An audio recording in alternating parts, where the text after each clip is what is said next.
I know, I'm late. I'm sorry. Making coffee, and I cannot find my glasses, which is already bad because somewhere in this house is my more current but still outdated prescription. And then sometime yesterday, I put down my old glasses, and I, for the life of me, cannot remember where I put them. And I have looked through like every coat pocket, every pocketbook, every shelf, every drawer. Come on, cat. Okay, that was awkward. Come here. Void floof is in my seat. Ugh.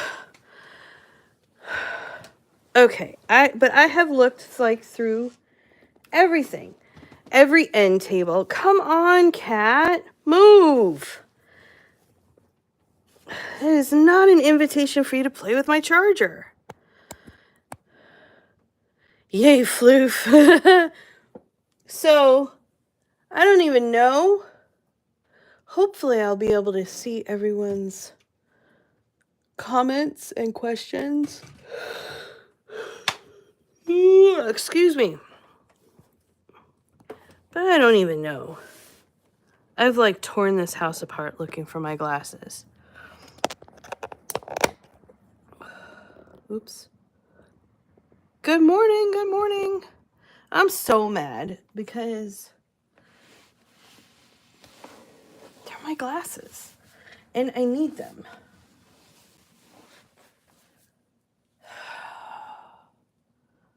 And I don't look like me without them, you know? It's weird. Is that weird? All right, let's try to share this link. Okay.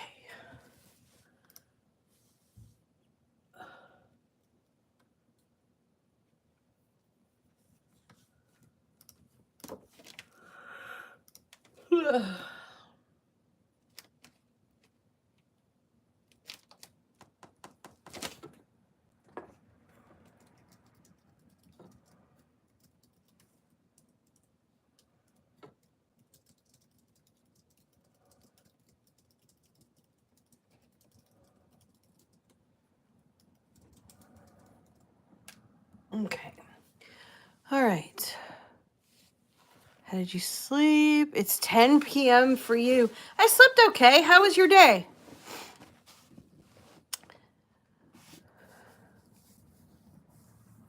Nope.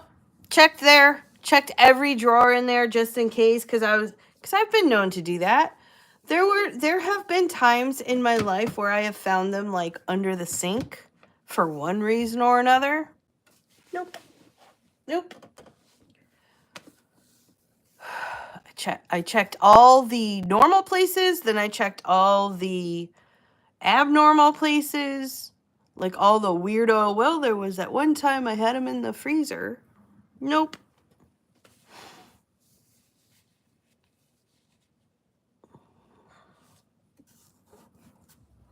I even checked the mailbox just because, like, I'm at that level, which is about the level I was at when I gave up on my other pair of glasses that is also in this house somewhere.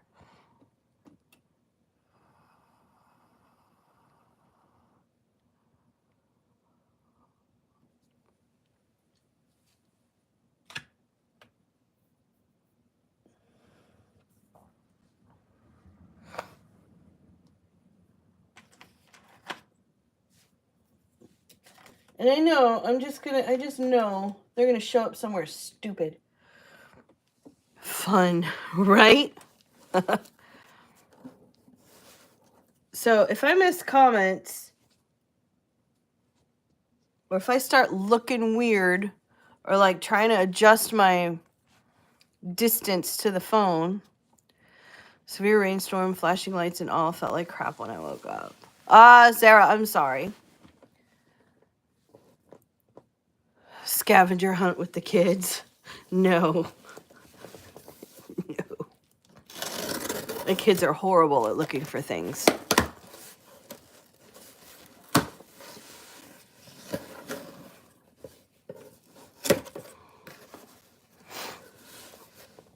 So the weather here, let's see, last night at 2 o'clock when I went to go pick up Christopher from school, it was 70 degrees. So no coats needed, basically. At 5 o'clock when I went to go pick up Piper from school, it was 40 degrees and a little bit windy.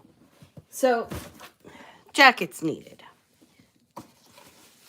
At 8:30-ish, 8:30, 9 o'clock when I was getting the kids in bed, it was full-blown thunderstorms outside. Lightning, the whole nine, like the whole nine. And I was like, okay, sure, makes sense. And then at about 2:30 in the morning, 3 o'clock in the morning, it was snowing. And when I woke up this morning, there was snow and ice. And I was like, that is a lot of seasons for 12 hours. Hello, Sasha. How are you?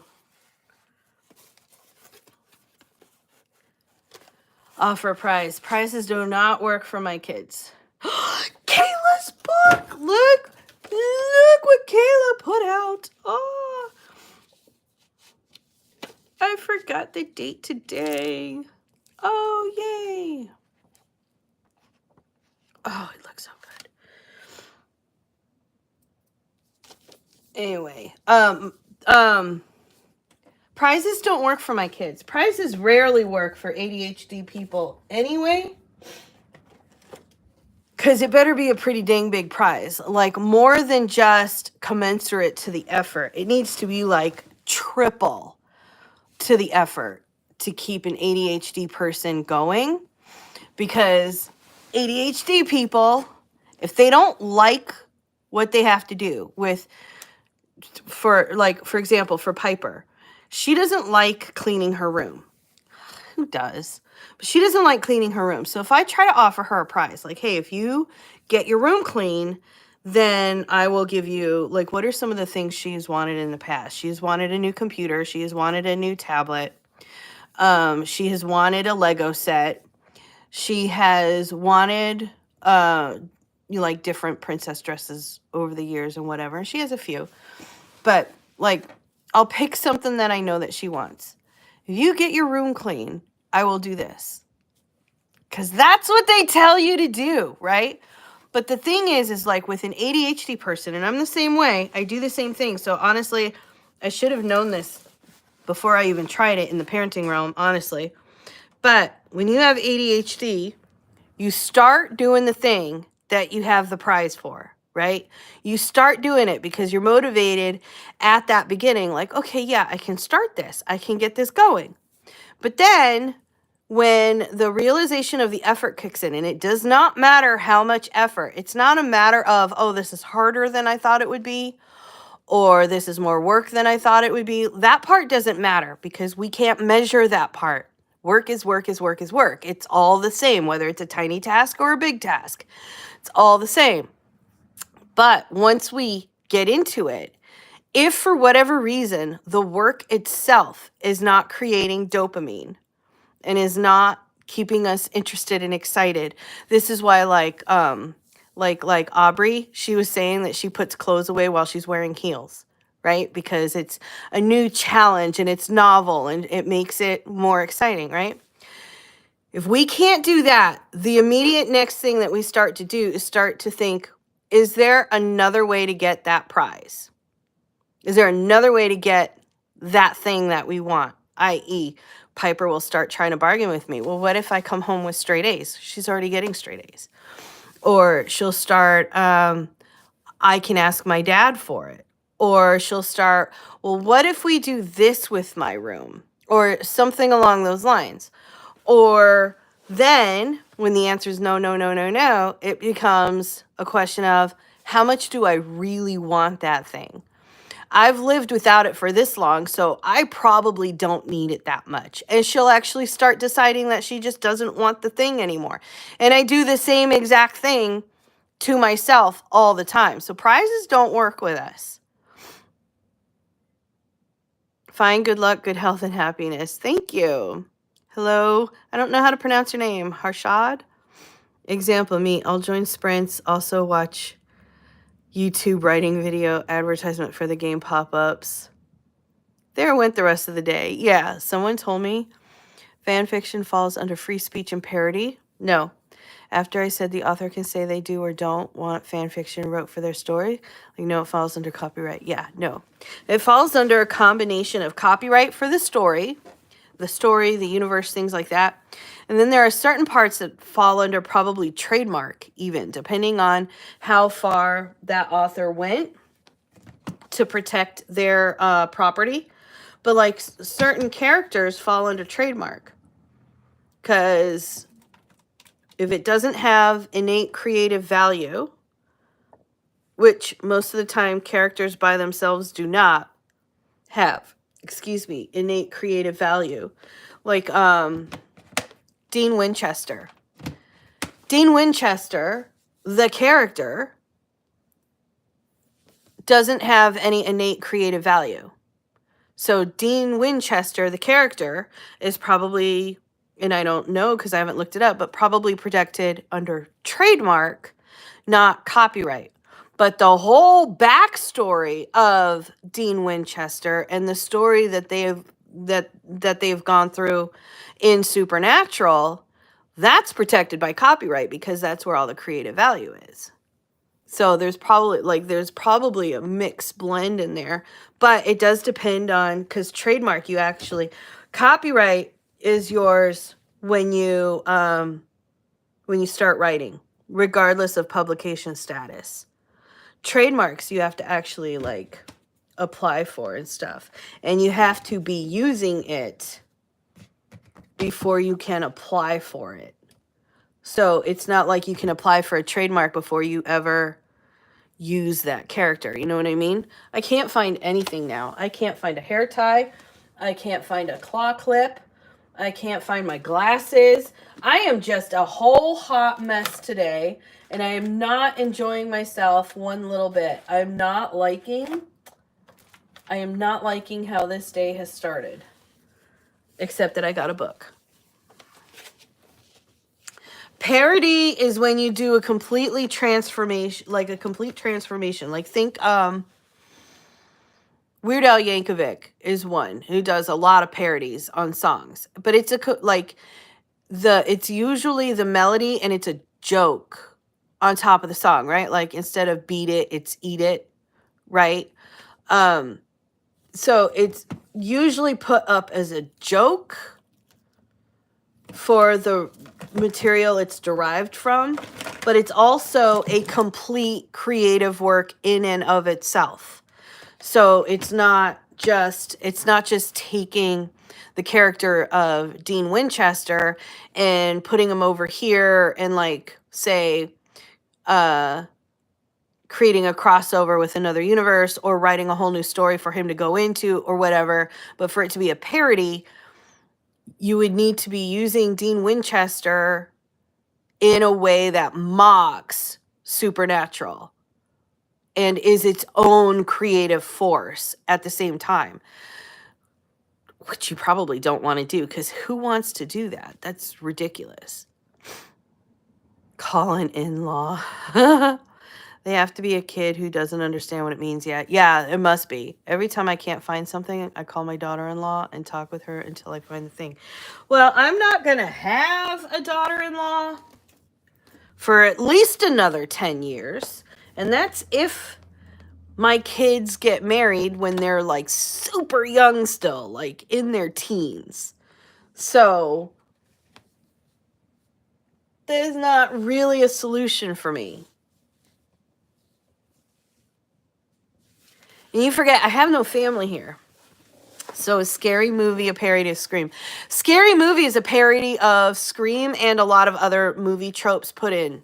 But even Scream itself was not a parody per se, but it did parody a lot of horror tropes. You know what I mean? Like Scream itself was written to be like this discussion, this conversation of a parody of the horror movies at the time. So, and then Scary Movie is just, yeah, it's a parody of Scream and some of these other tropes. Need some kind of tracker on the glasses, right? Now this means the only pair of glasses I have are these, and these are not prescription. Shh. These are not prescription, but because I haven't replaced the lenses with prescriptions, but these have the speakers back here, and they connect to my computer so that I can, listen to them. But I haven't taken them in to get a prescription lens put into them yet. So I really only end up using them when I don't want to wear headphones.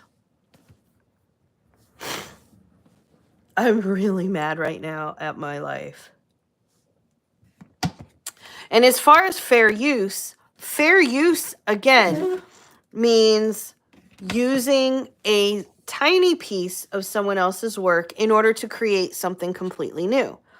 So, for example, and it has to be something completely new that contains its own creative value. In other words, the creative value can't come completely from the tiny piece that you used. And that was more created as a law structure for like students who are writing lit reviews. For example, they have to be able to use quotes from books in order to create their lit review. But their lit review is not the book. You know what I mean? And it has its own complete total creative value.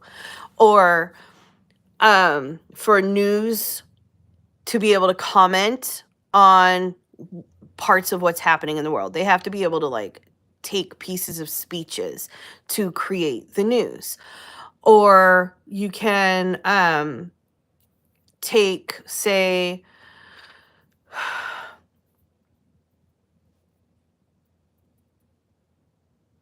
a book and turn it into a movie, or turn it into like a whole universe. That's more adaptation, depending on how much of the book that you've used.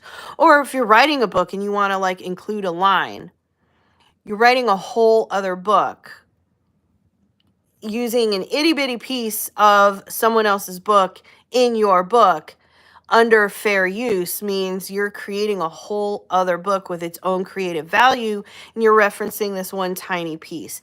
So in a case of that, you might have like a dedication to, I dedicate this to so-and-so who authored this book that really inspired this, and blah, blah, blah, or whatever. But fair use is taking a really tiny piece of someone else's work that by itself does not contain the whole creative value of that work, and creating a whole new piece that has a completely different creative value.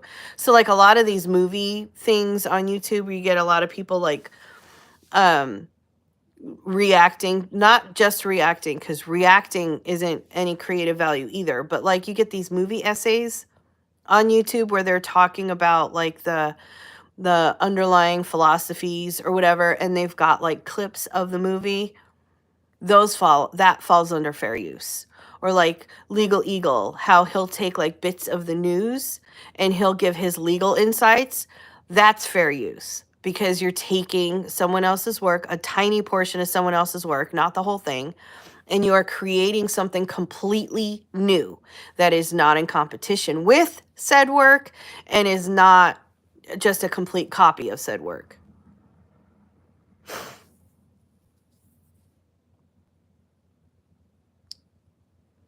They have speakers in them. Yeah, that piece does. Can't use song lyrics. No, don't use song lyrics. Hello. Anyone ever get any reviews from BookFunnel? No, I've never used BookFunnel. What is going on here? Writing and publishing Q&A. So if you're writing a book, publishing a book, have questions about the process, and in the meantime, listening to me rant and rage against everything right now because I can't find my glasses, and I can't find my hair ties, and I can't find my claw clips, and I can't find anything that I need at the moment. that would make my life easier, better, and or more comfortable. So there's that. Hello, Ayat. How are you? At least I got my coffee, right? I got that going for me. Here comes Void Floof. She's still mad that I tossed her off my chair. Hi. Today is definitely one of those, right? New question. What works for getting valid reviews? Asking people. Hello, Ashley. Asking people is the best way to get a review. So if you're indie published, there's a couple ways you can do this. Hang on. A lot of people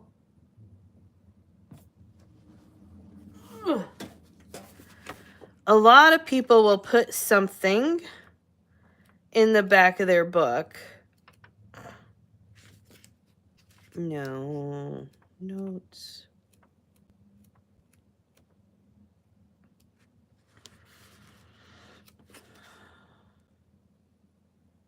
Oh, that's just dumb. Okay, no.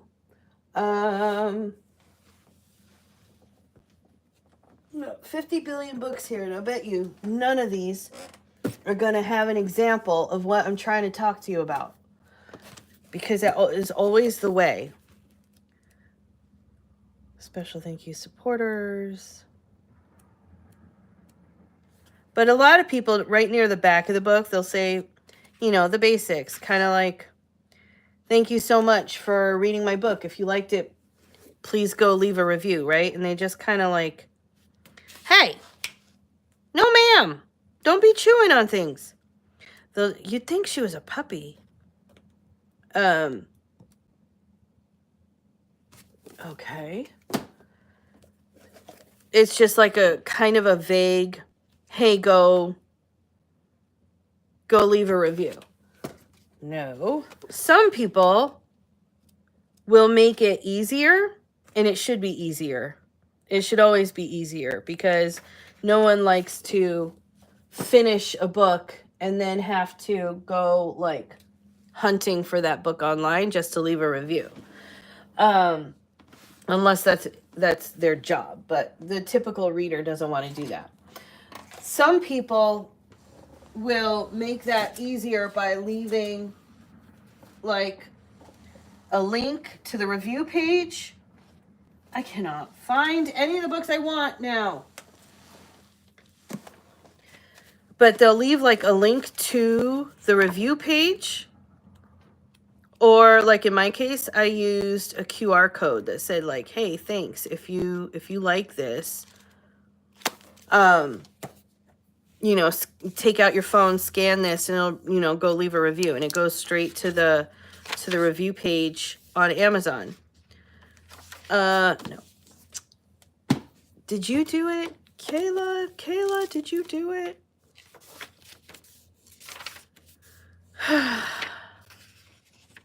You did not.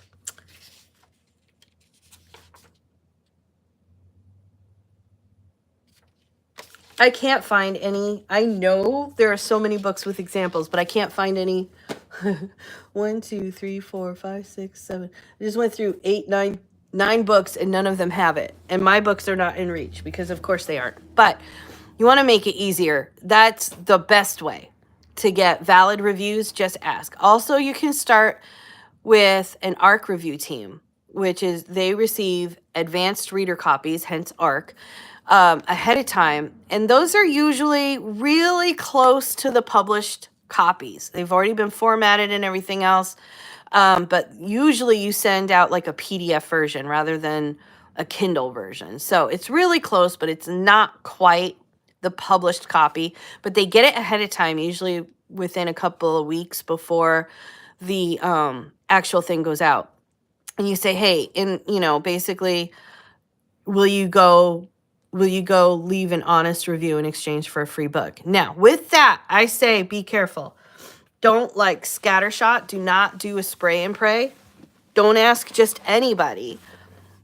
Take note of who you're asking and make sure they match the ideal reader, because what you don't want And what should never happen at your ARC review stage is those should all be positive. If they are not positive reviews, they should still be honest. They should still have read your book. They should still be very valid. Absolutely. But they should also be positive. If they're not positive, that meant you asked the wrong person. And if you asked the wrong person, that means you don't know who your ideal reader is yet. And if you don't know who your ideal reader is yet, you don't know how to market. Like, you don't know how to get in front of them in order to get those honest but positive reviews. Like, honest and positive still exist together. So your ARC reviewers, when you ask them to read your book and give an honest review, if you've done your job right, then those should also be positive reviews. ARC team is different from Book Funnel. Yeah.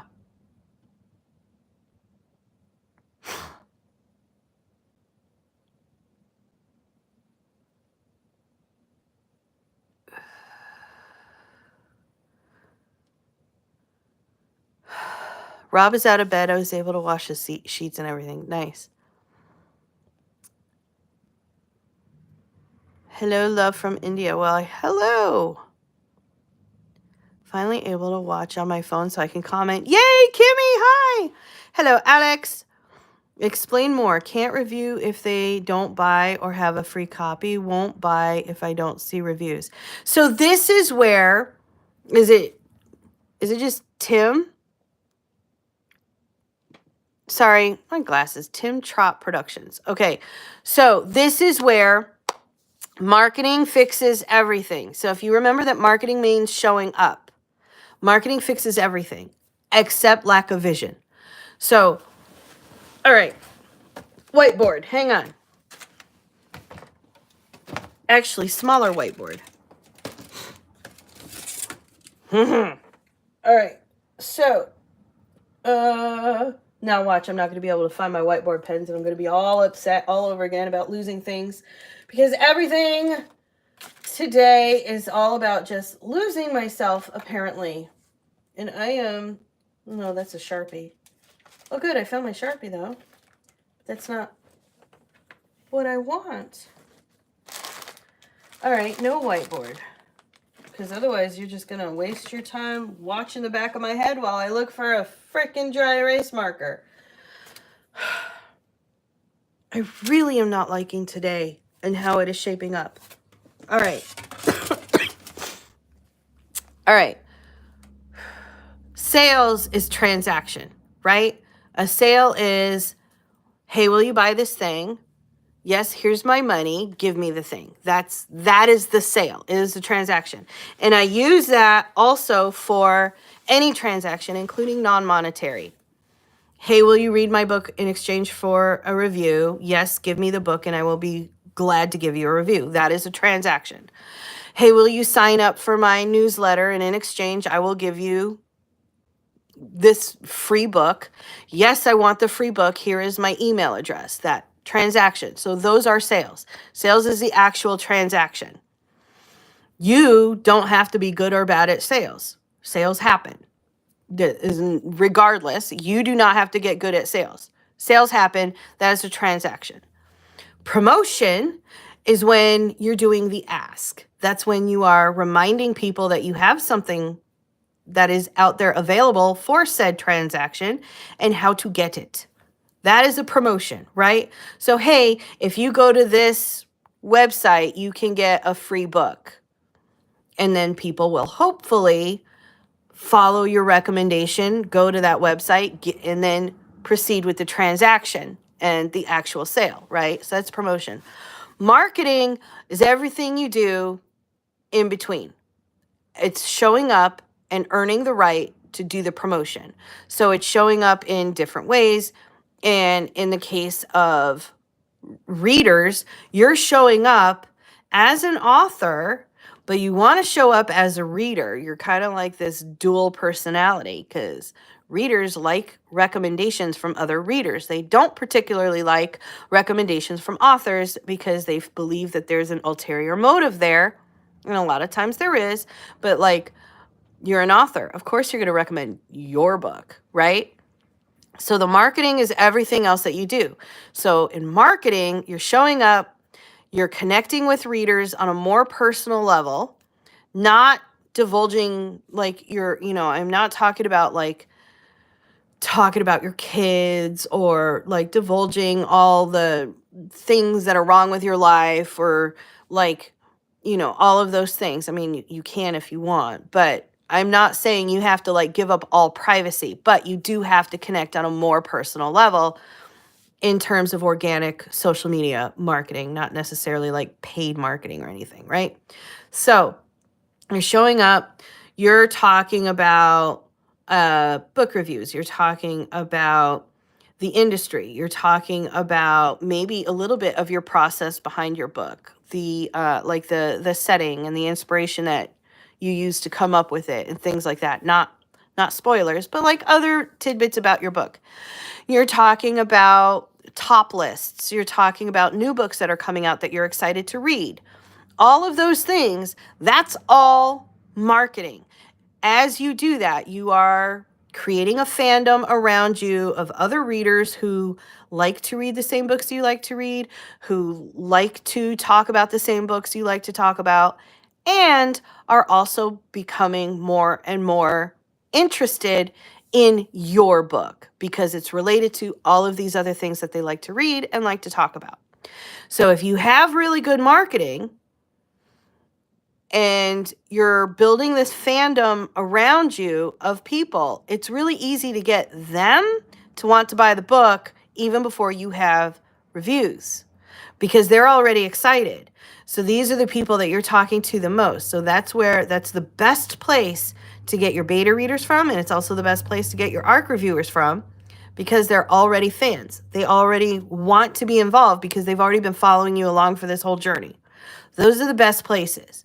Beside that, if you don't have that built up, or if you're still like at the beginning stages and you just don't have a very large platform just yet, or whatever, something along those lines, or let's say you just started marketing, then there's a few other things that you can do. The problem with it is that Amazon isn't going to share your data or share their data. Someone who goes to Amazon to make a purchase, the only way you get to follow up with them is if you somehow reach out. So that's where having lead magnets within the book can really help. That's where sometimes leaving a notice saying, hey, can you go ahead and review this in the book can sometimes help. Amazon tries a little bit like, hey, how did you like this book? I get emails from them all the time asking me, hey, how did you like this? Will you go and leave a review and this and that and the other thing? And I think I leave a review on maybe a third of the stuff that I get from Amazon, to be honest, and almost never books. But like you're kind of reliant on Amazon until you build your own kind of system for reaching out to people. So that means marketing.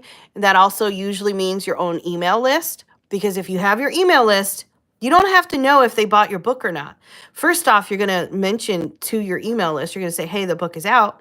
But then every once in a while, you can send out a notice to your email. You can send out a whole newsletter that says, I'm so grateful for everyone who bought my book. Don't forget, if you've read my book, go here and link to the page to leave your review and let me know what you thought, type of thing. Like basically just ask and make it easy. Getting those few, it's just going to work on the marketing, and it's just you building a connection with your readers until you get over the hump.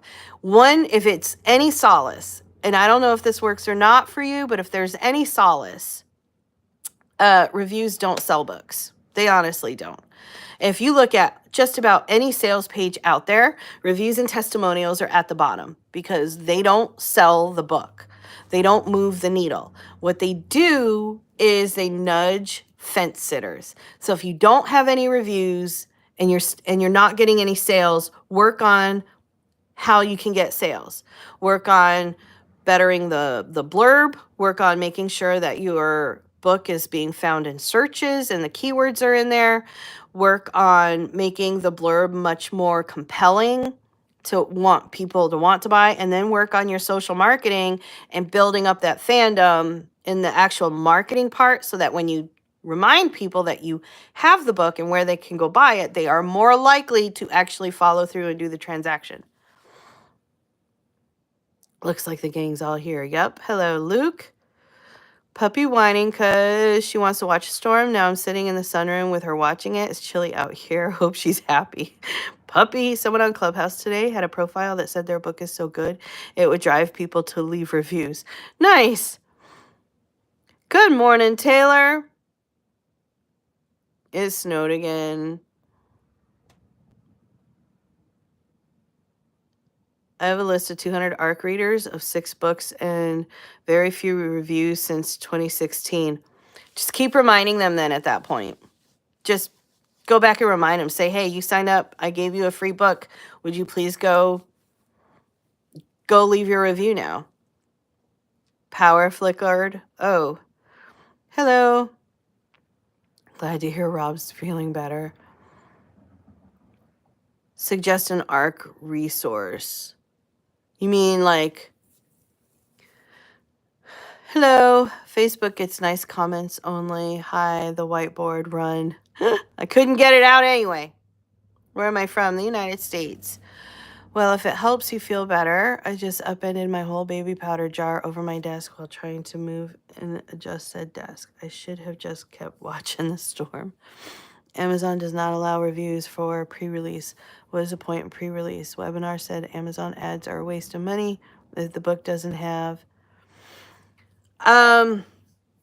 Okay. Okay. All right. Pre-release. Okay. These are all a bunch of different tools that are getting mixed up. Okay.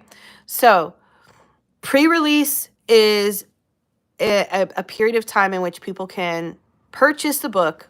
Basically, it's like an IOU. Really, like, hey, I want to buy this book and I want it on release day.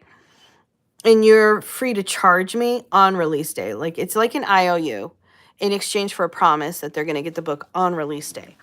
The point of a pre-release is about that release day number. How many people bought on release day. However, for Amazon, doesn't really matter because you can hit bestseller. Okay, so every bestseller list is based on, well, except New York Times. So put them aside because they have their whole own other system. But every other bestseller list is based on how many book sales went through that week. So, and most of the time they measure Tuesday through Monday, which is why a lot of books are released on Tuesdays. Because if you release it on a Tuesday, you have the full 7 days of reports for your book release, for the book sales. Whereas if you released it on, say, a Thursday, well, then you got Thursday through the following Monday before the next week starts. So you basically have to like counter your sales between 2 weeks in order to make a bestsellers list. So pre-releases is a good way, other than Amazon, it's a good way to rack up a whole bunch of sales because they come out on release day. So if you've got 6 months of sales racking up on the back end of pre-orders, they all hit that Tuesday. And then they get added to whatever other sales happen between Tuesday and Monday. So if you've sold 2,000 copies of your book during pre-orders, and then your book actually releases and you sell within that 1 week, you sell another 2,000 books, it counts as 4,000 for the purposes of every other bestseller list except New York Times and except Amazon. Amazon calculates bestseller lists even during the pre-release phase. So you can get number one, you can get like a number one hot new release during pre-order and still, when your book is released, no longer be on the bestseller list because no one, maybe you sold 130 of them in pre-orders 2 months ago, but now on release day, no one's bought them. The pre-orders have been delivered, but no one else is buying them. So you fall off the bestseller list, even though you were on it. You still get to say it was a bestseller. You still have the little orange tag. You still get to claim it. It doesn't accumulate the way that the others do. And then New York Times has its own other thing that isn't even hardly based on sales at all. So that's where pre-releases get really important, is if you are trying to boost your numbers a bit for, like, say, the USA Today bestseller or the Wall Street Journal bestseller or one of them. That's where pre-release gets really important. It's also good if you're trying to market, because one of the questions I get a lot from a lot of people is, well, how can I market if I have nothing to sell? Because again, marketing is not sales. But a lot of people have that question. So if you're trying to market, and let's say you are marketing and you talk about this inspiration behind your character, and then someone says, where can I get the book? And you're like, oh, well, it's not out yet, but you can go pre-order it.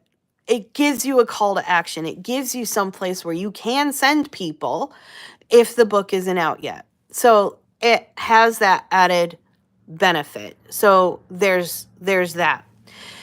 Amazon ads are fine if you don't have any reviews. It's not the reviews, because reviews don't sell books. It's not the reviews that make a difference. It's whether or not the blurb, the cover, the title all convert. An Amazon ad boosts whatever is happening organically.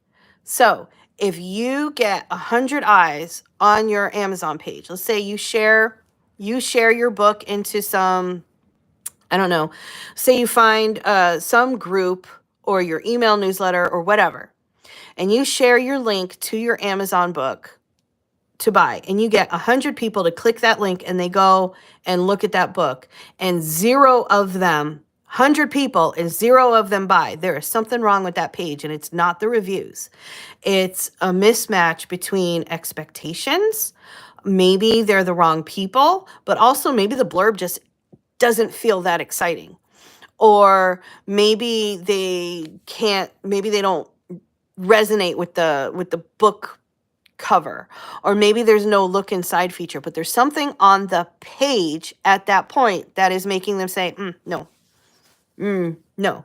What a review does is, if you get 100 eyes on that page and you've got 10 reviews that all say it's really good, you're going to get at least some sales, because it's not an instant no for all 100 people, right? So you'll get an instant no from 80 people because of all these weird things, but then you might have 20 people going, maybe. And then of those 20, you're going to have 1 or 2 who read the reviews and they say, yeah, okay, because I really like this person.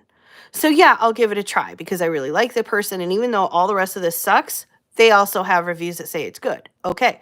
But you're still not going to get very much conversion. Now, if you boost all that with ads, then instead of 100 people saying no, you're going to have 1,000 people saying no, and you're paying for it. So you don't want to start ads until you're getting sales. That's the part that matters. If you get 100 people to look at that page, you want 20 of them to say yes, maybe even 30 of them to say yes. 20 to 30% conversion rate. Not bad, depending on the pricing of the book. But if everything else is lined up, you should be seeing anywhere between 10 and 30% conversion rate, which means for every 100 eyes, you should be getting 10 to 30 sales. That is when you want to start buying, like buying for the traffic. That's when you want to start ads, because then you know, okay, if I've got 20% conversion rate, and it costs me $1 per person to get them there, then I'm going to be spending X amount of dollars to get this many sales, which is going to convert into this much royalties. And that's when you can start doing the calculations. It's not based on the reviews. Reviews nudge people. They don't sell books. Hello. Suggest an arc other than BookFunnel. BookFunnel is not an arc. BookFunnel is a tool that you can use to build an arc, but I just said your own community. Start building a community. Do I know the Hindi language? I do not. Hello, Rima. The rule about reviews came from Amazon Ads Consultant. I'm sure it did. There's a lot of Amazon Ads consultants. Have you come across Brian Cohen? He's like one of the best Amazon Ads people, Amazon Ads person I know. And like seriously, go find him on Facebook because he's always got the profitable Amazon Ads challenge going on. He's amazing. He's so good. And even he says you can do it without reviews. Hello, Diane. I know you said that was not your real name, but I can't remember what you said your real name was. But hi. Hello. I am taking notes and I come here every day. Yeah, you do come here a lot. Have I had Prime? The drink? No. But my kids like to come home every time they have Prime and they sit there and they like make fun of each other and they're like, we got Prime, boys, we got Prime. And I don't know what that means, but they're cute. Hello.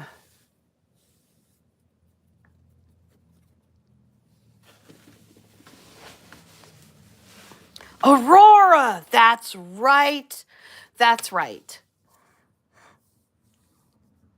Name a country for an edit, please. I don't know what that means. What kind of... I don't know what that means. What kind of edit? Evernote changed again. Now I need to hurry and move everything to other places. I know. I'm so disappointed in the direction that... I used to love Evernote. Like, they were like my favorite platform for like forever. And now, honestly, I pay extra for Google Docs. Like, I don't pay extra for Google Docs itself because Google Docs is free, but I pay extra for Google Drive to make it bigger so I have more room for Google Docs because it just does everything that I used to want Evernote to do. That Evernote has either been like changing how things work so it doesn't work the same way that it did, and or they've been like restricting certain features and making you pay more for it. Like I had premium for a while and they were like, ooh, Pacific time tomorrow. Oh, I got to tell her yes. Sorry, just client call. They're changing things around on me. Anyway, yeah, I'm not happy with Evernote anymore. Getting ready to get ready for a date. Ooh. So what does Google Docs do that Word doesn't? Like, why is everyone using Google Docs? Okay, so Google Docs, the interface. That sounds really weird. That sounds like Spaceballs, the mug. Anyway, so Google Docs, the interface is very similar to Microsoft Word in that it's got that word processor feel to it. So it doesn't feel like you're using a whole alien software. You're getting most of the basics that most of us have come to expect for a word processor. So there's that. Personally, what I like about it is I love the outline function on Google Docs, which, yes, I know that Word now has that, but it's not by default, and they only just started it like well after Google Docs, like well after I had already moved to Google Docs. So there's that. Anyway, I love the outline function because I am not a linear writer. I bounce all over the place. Even with an outline, I still bounce. All an outline allows me to do is bounce more. So like I like to go back and forth. In Microsoft Word, that meant scrolling all the way up to find out like, wait, what did I call that again? And I got to scroll all the way up to find some freaking name or language that I made up that I can't remember. And then I got to scroll all the way back down to like make sure for consistency or whatever. It was just a big waste of time, pain in the butt. Like we did it and it doesn't seem like something that could have been a waste of time until you realize you didn't have to do it anymore. You know what I mean? Anyway, it does also autosave. to the cloud, but you can also set it for offline. So you don't have to be on Wi-Fi in order to use it. And then it all syncs up. And then what I really like for me is because, especially lately, like with changes to everything and just plain getting old and sometimes getting sick of my cats being on me all the time, I can hook something. I can be on my computer working on whatever it is I'm working on. I can stretch, grab my phone, and then open up Google Docs on my phone and start dictating while I'm doing something else, usually on the treadmill or something, or just pacing. I do a lot of pacing while I am dictating. And then I can go sit back down and look, and everything is synced. I don't have to upload it. I don't have to share it. I don't have to re-download it. It's just all evenly synced, which Microsoft Word makes very difficult to do, and Scrivener makes it both difficult and expensive to do. So I really love that. And they make it easy to control who can see what, but I can still share things. So I can share things with beta readers that only allows them to see the documents that I actually share. And I can control what they can do on it. Like I can say they can only comment, but they can't like make any changes. Or they can only view it, but they can't comment or make any changes. Or they can, be as an editor or whatever, and they can actually like make a change or whatever. And I can restrict it to one email address, or I can restrict it to like certain people or whatever I want to do, which is a little bit more secure. And it also isn't like, I don't have to worry about sending an attachment through the mail or through the email in order for that to happen. Like they don't have to download anything for that to happen. And most of the time they don't even have to have, like the only time they have to have an account is if I have restricted it by email address. But other than that, sometimes they don't even have to have an account to be able to see it, which makes it that much easier for collaborating. Baby sister is sleeping, so I gotta be quiet. I love you. Thank you so much. What do you think about Japanese book format? The A6 tiny book format. I have printer. I love print my own books. For me, printing my own books so much cheaper, especially. I don't know that format. I'm gonna have to go look that up. Thank you. I'm constantly scrolling back. Sometimes I can't even find what I'm looking for. It's so frustrating. But in Google Docs, if you at least remember about where it was, you can go like, okay, I think that was in chapter 2. And you go, boom, chapter 2, and it just flips right to there. And then you can, you might have to scroll a little bit, but then you can find it. And my big thing was like, I didn't know, since I didn't remember what I called it, like Command F doesn't do me any good because I don't remember what I called it. You know what I mean? So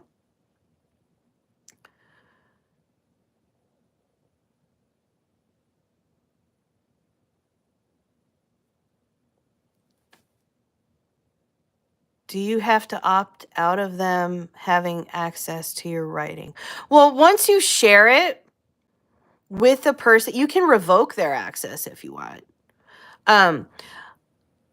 I always say, don't give access to people you don't trust, which is why I don't like the spray and pray method.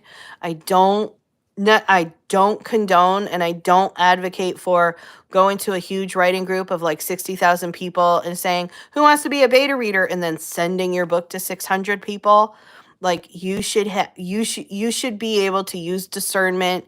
You should have some kind of a form that people can sign up for. I got mad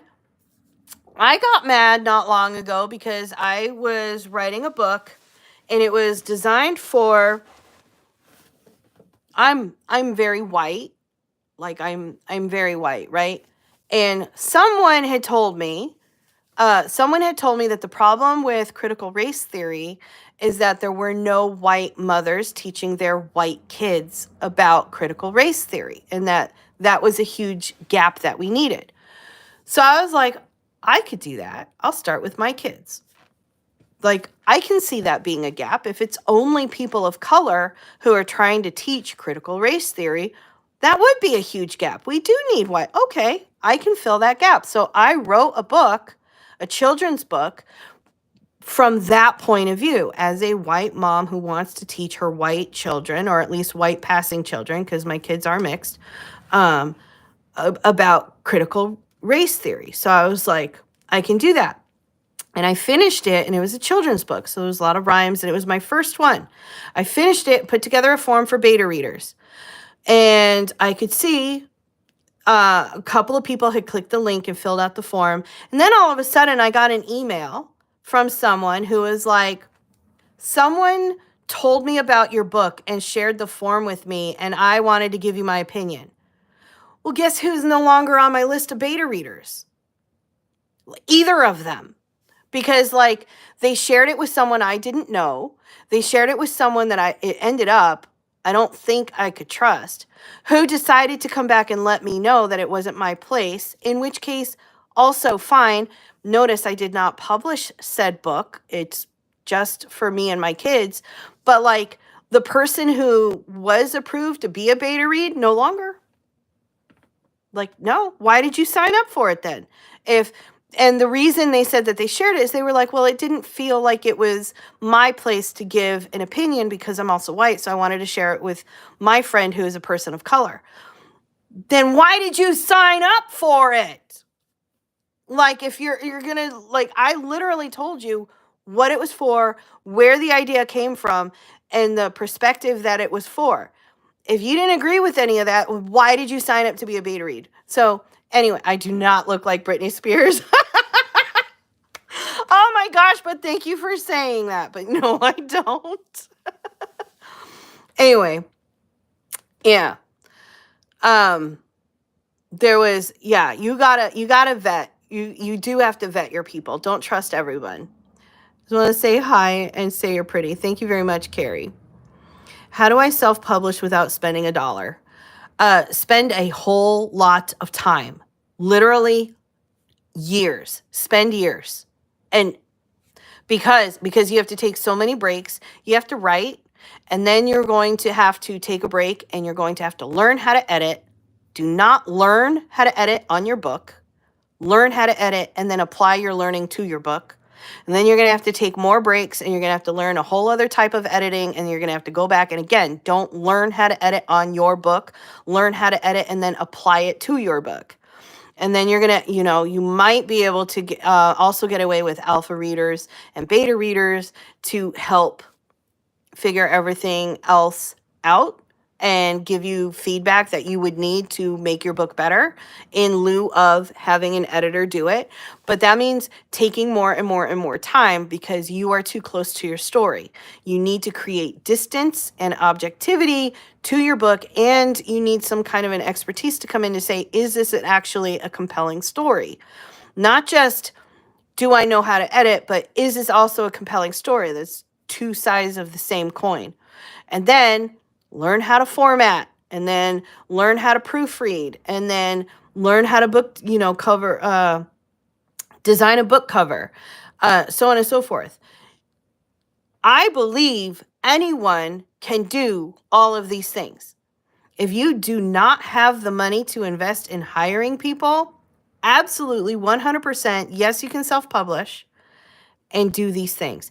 I still recommend, even if the only dollars you spend is on your own ISBN, I still recommend doing that instead of the free ISBN. But there are ISBNs that you can get for free. But I still recommend buying your own, just so you're not saying Amazon is the publisher, which makes it harder for you to get into other bookstores. But absolutely, take the time. Don't rush. Take your time. Learn each facet first, and then apply it to your book. And you won't spend any money publishing your book. That first one, though, is probably going to take you like 3 years, and that's okay. If you have the time to invest in order to put out a good quality book, take the 3 years. The other way you can go is traditional publishing, but you said specifically you wanted self-publishing. But traditional publishing shouldn't cost you much. It might cost you hiring an editor. Like if you start to see that you're getting people asking for your full manuscript, but then they're still rejecting you, you probably need an editor. If I'm going under a pen name, do I ask alpha betas to sign an NDA to keep my identity to themselves? No. You don't even have to give them your identity. But no, I do not recommend NDAs of any sort for alpha, beta readers, or anyone who's doing anything for you for free. Because the message that sends is, hi, will you do me this free work? And in exchange, I'm going to make sure you're exposed to legal action. Like, that's not a good thing. But again, ask people you trust, build a community around yourself, around your pen name in your case, right? So your marketing is going to be done under your pen name. Your community is going to be built around your pen name. And then for beta readers, have a form with some kind of an application. This is why some people like BookFunnel, because they handle the application themselves or whatever. But have some kind of a form with some kind of a application where you can go through and pick people you trust, pick people who meet the right criteria, so on and so forth. Be discerning and offer them the read. Need an app to talk and write. Please respond. I like Google Docs on my phone. I use Google Docs with the built-in microphone, and it's free. Is responding to another question. Yep. Okay, thank you. Okay. Hi. I'm from India. I'm writing a book in 2 parts. I've written first part and thinking of taking break for at least 1 month before writing second part. Is that okay? That's probably very okay. Leave yourself a little love note, right? That says something along the lines of, just a really quick brain dump, basically, of what it is you want the second part to do so that you don't forget your ideas. Like, sit down and be like, this. It doesn't have to be neat. Doesn't have to be in order. Just don't forget. Bam, bam, bam, bam, bam. Leave yourself a little love note, right? And then at the end, give yourself some encouragement. You can do this. You're going to be so proud or whatever, to help give yourself some encouragement. Go take your break. During your break, make it an actual break. Don't continue obsessing over your books, but take an actual break to do and enjoy the things that you want to do and enjoy outside of writing. And then when you sit down, hopefully you're sitting down and motivated and feeling like, okay, I can do this, and you're ready to go. And then you've got all your notes right there, a little love note to remind you that you can do this, and then just start doing it. Yeah, I gotta run. Make anyone feel. Yeah, so that's why ghostwriting is different. Ghostwriting is covered under an NDA, but only at the time of contract, not prior. You know what I mean? So if you come to me and we have a consultation about ghostwriting, and I know that none of you are going to hire a ghostwriter. I do understand that. Everyone in here wants to write their own book, so this is not a pitch. However, if you came to me as to have a consultation for ghostwriting, we are not covered under NDA at that point because it's a consultation. However, we are very close to how a lawyer has that client privilege, very close to that. Editors also have that client privilege, by the way. So if you were talking to a book editor, a lot of times editors do not divulge who they edited for unless the author gives them express permission to do it. It's very similar to ghostwriting, but a lot of editing contracts have that built in. Not every editor. And a lot of times they just say the only time I will use your name is in my portfolio or something along those lines. Slightly different. But again, at the time of consultation, it's like a client privilege that, hey, I'm free to talk about you within a professional setting. So say, for example, you had a consultation with me. I'm not going to be out there bragging, guess who came and talked to me? No, but I might know another ghostwriter who's a better fit, for example. Or I might know maybe you don't need ghostwriting, maybe you need developmental edit, and I might know just the perfect developmental editor for you. And an NDA would stop me from being able to make that referral. But client privilege allows me to do it because I'm doing it within the context of being able to help you and not just out there blathering, right? So, but definitely watch that. All right, y'all, I do have to go. I hear you. My first script is circa 4 years now. I want to revisit it now for editing. What's the best way to approach front, back, design, graphics?